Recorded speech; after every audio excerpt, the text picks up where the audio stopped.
Terkait pengajuan raperda oleh Pemkot Palembang kepada DPRD Palembang tentang perubahan PD Pasar Palembang Jaya menjadi perusahaan umum daerah, Direktur Utama PD Pasar Palembang Jaya Abdul Rizal menyampaikan, saat ini pengajuan tersebut sudah memasuki tahap pembahasan di DPRD Palembang dan diperkirakan akhir September akan selesai.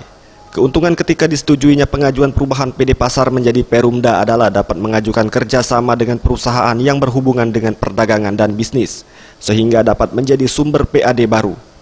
Selain itu, jika pengajuan perubahan tersebut disetujui, pihaknya juga berencana untuk merevitalisasi 3 pasar tradisional di Palembang menjadi pasar modern, yakni Pasar Bukit Kecil, Pasar Soak Batu, dan Pasar 16 Ilir.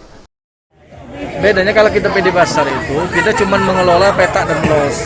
Kita tidak bisa mengembangkan anak perusahaan atau mengembangkan bisnis lainnya, kita tidak bisa. Tapi kalau kita sudah Perumda, kita bisa bekerja sama dengan perusahaan-perusahaan lain yang berhubungan dengan sektor perdagangan, bisnis, dan lain sebagainya bisa. Tim Liputan Sriwijaya TV.